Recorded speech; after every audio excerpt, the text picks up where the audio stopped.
Hello students, welcome in my YouTube channel Pathak maths. आज मैं फिर से 5 क्वेश्चंस लेकर के आया हूं जो कि काफ़ी बेहतरीन क्वेश्चंस हैं।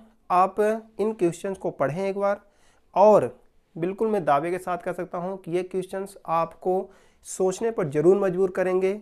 और अगर आप इन क्वेश्चंस को सॉल्व कर लेते हैं तो इसका मतलब है कि आपका बेसिक काफ़ी स्ट्रांग है और आप बहुत ही अच्छे तरीके से मैथ को समझते हैं। तो चलिए हम क्वेश्चन को स्टार्ट करते हैं। और हमारा क्वेश्चन ये रहा। तो पहला क्वेश्चन है कि यदि 5 के 5 चौथाई का आधा 200 है। 5 के 5 चौथाई का आधा, तो चलिए हम ध्यान देते हैं कि 5 है, 5 का 5 चौथाई, तो 5 चौथाई यानी होता है 5/4। 5 एक संख्या है, उसका 5 चौथाई यानी कि 1/4, 5/4। अब इसका आधा, अब इसका आधा नहीं है 1/2, आधा यानी कि 1/2 से गुना कर दो आधा हो जाता है।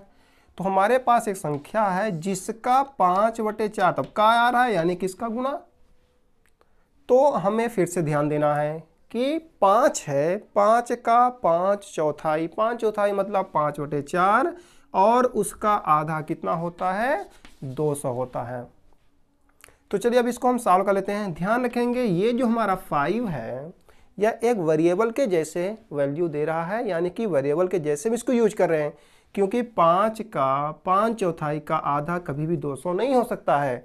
यानी वो एक दूसरी संख्या है जिसका 5 चौथाई का आधा 200 है। तो यह हमारा एक वेरिएबल के जैसे बिहेव कर रहा है। मान लेते हैं ये क्या है, हमारा x है। तब हम क्या कहेंगे कि x का क्या कहेंगे, x का 5 चौथाई का आधा होता है हमारा 200। तब यहाँ से हम x की वैल्यू निकालेंगे, तो ये 5 1 जा 5 और 40, 5 जा 200 हो जाएगा, और ये दोनों मल्टीप्लाई करेंगे तो 8 होगा, और फिर x इक्वल टू आपका क्या हो जाएगा 40, और ये इधर ट्रांसफर होगा तो मल्टीप्लाई 8 हो जाएगा, यानी कि 320। तो यहाँ से 320 एक ऐसी संख्या है, यानी कि 320 एक ऐसी संख्या है जिसका 5 चौथाई का आधा कितना होता है, 200। अब बोलता है क्वेश्चन में आगे, तो 5 के 20 गुने का मान क्या होगा। 5 के 20 गुने का मान, तो 5 का 20 गुना, यानी कि 5 है क्या एक्चुअल में, 5 एक्चुअल में 320 है। तो 320 का 20 गुना, यानी सिंपल है 20 का गुना कर देना है। 32 दूना 64, 1 0 ये 1 0 ये, यानी कि 6400 होगा। तो हमारे ऑप्शन में पहला नंबर है 6400, दूसरा है 8000, तीसरा है 1600, तो अगला है 3200। तो हमारा पहला नंबर आंसर सही होगा, यानी कि 6400 हमारा क्या हो जाएगा, सही आंसर होता है। चलिए अब हम लेते हैं क्वेश्चन नंबर नेक्स्ट, यानी कि क्वेश्चन नंबर दूसरा। क्वेश्चन नंबर दूसरा क्या है कि भाग के एक प्रश्न में भाजक भागफल का 10 गुना है। क्वेश्चन को ठीक से पढ़ना है। भाग के एक प्रश्न में भाजक भागफल का 10 गुना है एवं शेषफल का 5 गुना है। यदि शेषफल 46 है तो भाज्य क्या होगा। तो चलिए हम बेसिक रूल से इसे सॉल्व करते हैं। बेसिक रूल हमारा क्या है कि भाज्य बराबर होता है भाजक गुणे भागफल, धन होता है शेषफल। ये हमारा बेसिक फार्मूला हो गया। अब यहाँ से थोड़ा सा हम क्वेश्चन पर ध्यान देते हैं। क्वेश्चन में क्या बोलता है कि भाजक भागफल का 10 गुना है। जो भाजक है हमारा वो भागफल का 10 गुना है। 10 गुना भाजक है, पर हम गुणा किस में करते हैं, भागफल में करेंगे, तब ना जाकर दोनों बराबर होंगे। तो अगर इसको बोलता है 10 गुना तो इसमें गुणा करना है, अगर इसको बोलेगा तो हमें इसमें गुणा करना है। अगले में क्या बोलता है, एवं शेषफल का 5 गुना है। भाजक शेषफल का 5 गुना, तो ये भाजक हो गया और ये क्या हो गया, हमारा शेषफल हो गया। क्या बोलता है कि भाजक शेषफल का 5 गुना है। 5 गुना कौन है, ये है। तो जब हम इसमें 5 का गुणा कर देंगे तो दोनों क्या हो जाएंगे, आपस में इक्वल हो जाएंगे। और फिर आगे क्या बोलता है कि शेषफल 46 है। शेषफल कितना बोलता है कि 46 है। तो शेषफल के स्थान पर क्या लिख देंगे हम, 46। तो हमारा भाजक क्या हो जाएगा, भाजक हमारा हो जाएगा 46 गुणे 5। चलिए अब हम यहाँ से हमने जो पाया उसे हम यहाँ पर पुट करते हैं। अच्छे से क्वेश्चन को देखना है। तो हमने क्या पाया कि भाजक हमारा क्या है, 46 गुणे 5। भाजक क्या है हमारा 46 गुणे 5। फिर गुणा है तो क्या करेंगे, गुणा करेंगे। आगे ध्यान देना है, भागफल गुणे 10 बराबर क्या है, भाजक। तो यहाँ तो भाजक है नहीं, यहाँ भाजक था तो हमने भाजक की वैल्यू को पुट कर दिया। अब यहाँ भागफल है तो हमें भागफल की वैल्यू को पुट करना पड़ेगा। तो जब हम भागफल इक्वल टू निकालेंगे तो ये चीज़ यहाँ से ट्रांसफर हो जाएगी, तो इसके बटम हो जाएगी। तब हम यहाँ क्या लिखेंगे, भाजक बटा 10, यानी भागफल हमारा कितना है, भाजक का 10वां भाग। क्वेश्चन में क्या बोलता है कि भाजक भागफल का 10 गुना है, भाजक भागफल का 10 गुना है, यानी भागफल भाजक का 10वां भाग है। तो भागफल बराबर क्या हो जाएगा, भाजक बटे 10, यानी कि भागफल भाजक का 10वां भाग है। इसके बाद फिर धन है और शेषफल कितना है 46, हो तो दिए है पहले से, तो हम क्या लिख लेंगे 46 कर देंगे। अब इसके बाद भाजक जो हमने लिखा है वो भाजक है कितना 46 गुणे 5, तो यहाँ भाजक के स्थान पर हम क्या लिख सकते हैं 46 गुणे 5 लिख सकते हैं। भाजक के स्थान क्या लिख सकते हैं 46 गुणे 5। अब हमें इस समीकरण को सॉल्व कर लेना है, बस हमारा आंसर हो जाएगा। चलिए तो हल कर लेते हैं। तो 5 एक कम 5, 5 दूना 10, 2 एक कम 2 और 23 दूना 46। अब इसके बाद हमें गुणा कर लेना है 23 का 46 से, यानी कि आपका हो जाएगा 46 पंचे अगर हम करें तो हो जाएगा आपका 230। और जब हम गुणा करेंगे 23 का 230 में तो 23 3 हो जाएगा 529, जीरो है तो क्या लग जाएगा 0। और अब इन दोनों को जोड़ देंगे तो ये 6 और 0 आपका 6 हो जाएगा, 9 4 13 की 3, 2 1 3 और 5, यानी कि इस तरीके से 5336 आपका सही आंसर होगा। तो इसमें ऑप्शन नंबर फर्स्ट है 5636, ये नहीं होगा। 5566 ये भी नहीं होगा। 5436 लास्ट आपका ऑप्शन है 5336, यानी कि आपका सही आंसर होगा डी नंबर 5336, ये आपका सही आंसर होगा। तो चलिए अब हम बात करते हैं अपने क्वेश्चन नंबर 3। तो क्वेश्चन नंबर 3 में लिखा है काजल 1 घंटे में एक किताब का 1/3 भाग पढ़ती है। क्वेश्चन नंबर हमारा अगला है काजल 1 घंटे में एक किताब का 1/3 भाग पढ़ती है। वह किताब को 2 सही 1/5 घंटे पढ़ती है। 1 घंटे में कितना पढ़ती है 1/3 भाग। कुल कितने घंटे पढ़ती है 2 सही 1/5 घंटे पढ़ती है। इस किताब का कितना भाग पढ़ने को शेष बचता है, तो हमें पता करना है कि जो किताब है उसका कितना भाग हमें पढ़ने को शेष बचेगा। चलिए हम क्वेश्चन को शुरू से एक बार फिर से देखते हैं। 1 घंटे में कितना पढ़ती है 1/3 भाग। पढ़ती कितने घंटे हैं 2 सही 1/5 घंटे।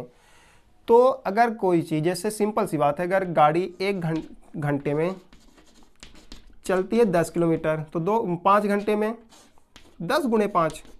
तो उसी प्रकार से अगर कोई 1 घंटे में 1/3 भाग पड़ता है तो 2 से 1/5 घंटे में कितना, बस इसी का हमें गुणा कर देना है, हो गया। तो हम इसका क्या करेंगे गुणा कर देंगे। तो क्या निकल के आ जाएगा कि वह 2 सही 1/5 घंटे में कुल कितनी किताब पढ़ती है। तभी आपका जाएगा 1/3 गुणे 5 दूनी 10 के 11 बटे 5, 11 एक कम 11 और 3 बचे 15, यानी कि वह 2 सही 1/5 घंटे में 11/15 भाग किताब का पढ़ लेती है काजल। बोलता क्या है कि अब किताब का कितना भाग शेष बचा है, यानी कितना और पढ़ना है। तो किताब 1 है, यानी कि 1 में से 11/15 भाग पढ़ा जा चुका है। तो 1 में से 11/15 को हम क्या करेंगे घटा देंगे, सिंपल है। इसको इससे मल्टीप्लाई कर देंगे तो 15 - 11 और बटे आपका क्या हो जाएगा 15, तो घटाएंगे तो आएगा 4/15। तो इस तरीके से आपका आंसर होगा 4/15 भाग अभी पढ़ने को शेष है। तो आपका फर्स्ट नंबर है 1/3, यानी कि ये नहीं होगा। 1/5 ये भी नहीं होगा। 4/15 ये थर्ड नंबर आपका सही आंसर होगा, यानी कि 4/15 भाग किताब का पढ़ने को शेष है। तो चलिए बात करते हैं अगला क्वेश्चन, यानी क्वेश्चन नंबर 4 है। और लिखा है इसमें मोहन ने अपनी माँ से कहा कि उसकी गुल्लक में 11,1111 रुपये जमा हो गए हैं, यह धनराशि कितनी है। मोहन क्या बोलता है अपनी माँ से कि हमारे गुल्लक में 11,1111 रुपये जमा हो गए हैं। बस हमें ये दर्शाना है कि इसको हम कैसे लिखेंगे। और जिसमें से ऑप्शन मेरा पहला नंबर है 11,111, 12,111, 11,121 या फिर 11,122 1,11,111 ये हमारा ऑप्शन है। तो इसे हम कैसे लिखेंगे? सबसे सिंपल है, काफ़ी ईजी है। क्या बोलता है कि हमारे गुल्लक में 11,000 हैं, तो 11,000 को मैंने ऐसे लिख लिया।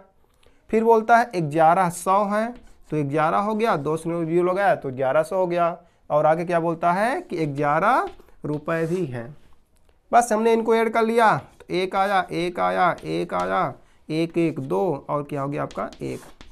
यानी कि उसके गुल्लक में कुल कितने रुपए हैं? 12,111 रुपये उसके गुल्लक में हैं। तो इस तरीके से आपका सही आंसर हो जाएगा आंसर नंबर दूसरा, यानी कि ऑप्शन नंबर दूसरा 12,111।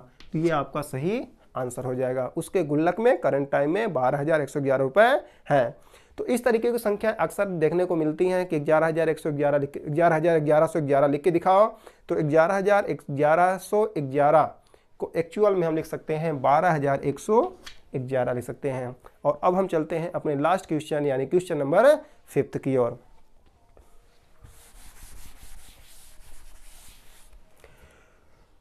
तो हमारा क्वेश्चन नंबर 5वां है कि 12/9 में कितना 1/3 है। ये हुआ आपका 12/9। बोलता है इसमें कितने 1/3 हैं। 12/9 में कितने 1/3 है। वैसे तो ये काफ़ी सिंपल क्वेश्चन है। जैसे मैंने आपसे कहा कि 20 में कितने 4 हैं, तो आप क्या करेंगे? एक ठो 4 निकालेंगे, 16 बचा, अगला निकालेंगे 12 बचा, और अगला निकालेंगे 8 बचा, और अगला निकालेंगे 4 बचा, और अगला निकालेंगे 0 बचा। यानी कुल कितने 4 हैं? 1 2 3 4 5 ठो 4 हैं।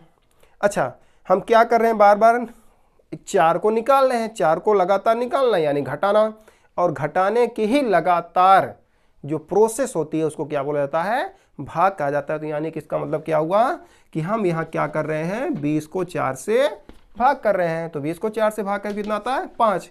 तो ये हमारा क्या हो जाता है? आंसर हो जाता है। इसी प्रकार क्या बोलता है कि 12/9 में कितने 1/3 है। इसका मतलब क्या है कि हमें 12/9 में 1/3 को लगातार घटाते जाना है, घटाते जाना है, घटाते जाना है। और जब आंसर 0 हो जाएगा तो फिर हमें काउंट कर लेना है कि हमने कुल कितनी बार घटा, तो आपका एक्चुअल में आंसर हो जाएगा। और लगातार अगर एक ही संख्या से हम किसी संख्या को लगातार या बार बार घटाते हैं तो इस प्रोसेस को हम क्या बोलते हैं? भाग बोलते हैं। तो सिंपली हमें क्या कर लेना है? इस संख्या को भाग कर देना है। इस संख्या को हम भाग करेंगे तो भिन्नों को भाग करने का नियम ये कहता है कि पहले संख्या को ज्यों का त्यों लिखें, भाग के चिन्ह को आप क्या करें? गुणा बदलेंगे, और अगली वाली संख्या को आप पलट देंगे। तब 3 × 3 और 3 × 3 9, और 3 × 3 और 3 चौको 12, यानी आंसर कितना हो जाएगा आपका? 4 हो जाएगा। तो अब हम कह सकते हैं कि 12/9 में 4 ठो 1/3 है। 12/9 में 4 1/3 हैं। तो इस प्रकार से आज के हमारे क्वेश्चन समाप्त हुए, और फिर हम एक नया वीडियो लेकर के आएंगे जिसमें हम 5 ऐसे ही बेहतरीन क्वेश्चन लेके आएंगे। तो वीडियो को ठीक से देखें। धन्यवाद, फिर मिलते हैं।